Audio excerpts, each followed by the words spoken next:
बच्चों आज हम पढ़ेंगे ऊष्मागतिकी का द्वितीय नियम। ऊष्मागतिकी का जो द्वितीय नियम है उसको कुछ स्टेटमेंट्स के द्वारा, कुछ कथन हैं उनके द्वारा बताया जाता है। नंबर 1, जितने भी स्वतः प्रवर्तित प्रक्रम होते हैं, स्वतः प्रवर्तित प्रक्रम, स्पॉन्टेनियस प्रोसेस, वो अनुत्क्रमणीय होते हैं। थर्मोडायनेमिकली यानी ऊष्मागतिकीय रूप से वो अनुत्क्रमणीय होते हैं। दूसरा स्टेटमेंट, जब भी कोई स्वतः प्रवर्तित प्रक्रम होता है तो एंट्रोपी में वृद्धि होती है। स्वतः प्रवर्तित प्रक्रम जब भी होता है तो उसमें ब्रह्मांड की टोटल एंट्रोपी, जिसकी हम बात करें कुल एंट्रोपी, तो कुल एंट्रोपी यानी ब्रह्मांड की एंट्रोपी में वृद्धि होती है।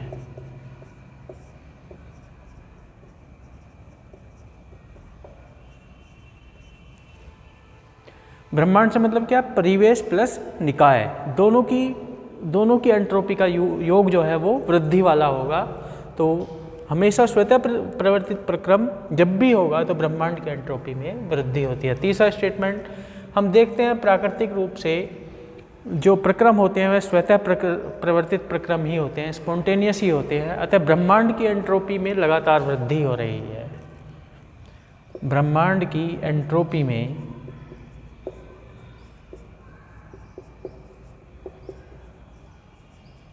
लगातार वृद्धि हो रही है।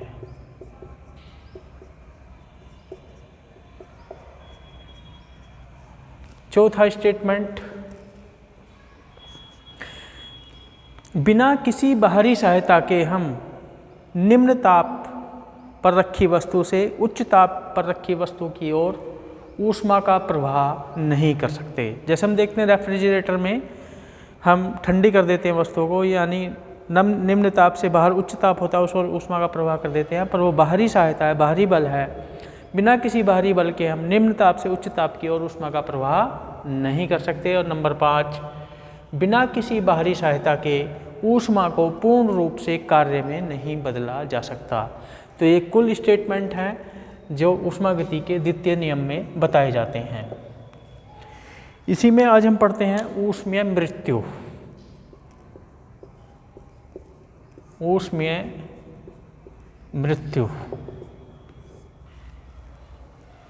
ऊष्मीय मृत्यु हम पढ़ते हैं कि जो ब्रह्मांड की एंट्रोपी में लगातार वृद्धि हो रही है, क्योंकि ब्रह्मांड में क्या है, सभी प्रक्रम स्वतः प्रवर्तित होते हैं, अपने आप ही होते रहते हैं। तो इस वजह से ब्रह्मांड की एंट्रोपी में लगातार वृद्धि हो रही है। एंट्रोपी क्या है? एंट्रोपी है अव्यवस्था की माप, अव्यवस्था की माप, यानी ब्रह्मांड में अव्यवस्था लगातार बढ़ रही है। यानी अव्यवस्था बढ़ रही है तो इसका मतलब क्या है? जो व्यवस्थित ऊर्जा है, व्यवस्थित ऊर्जा वो लगातार घट रही है, क्योंकि ब्रह्मांड की एंट्रोपी लगातार बढ़ रही है, यानी अव्यवस्था लगातार बढ़ रही है। तो व्यवस्थित ऊर्जा लगातार घट रही है। इसका मतलब ये है कि हमें जो उपयोगी कार्य करने के लिए जो ऊर्जा होती है वो लगातार घट रही है, क्योंकि कोई भी उपयोगी कार्य यदि हम करें तो उसके लिए एक व्यवस्थित ऊर्जा की आवश्यकता होती है, और व्यवस्थित ऊर्जा लगातार घट रही है।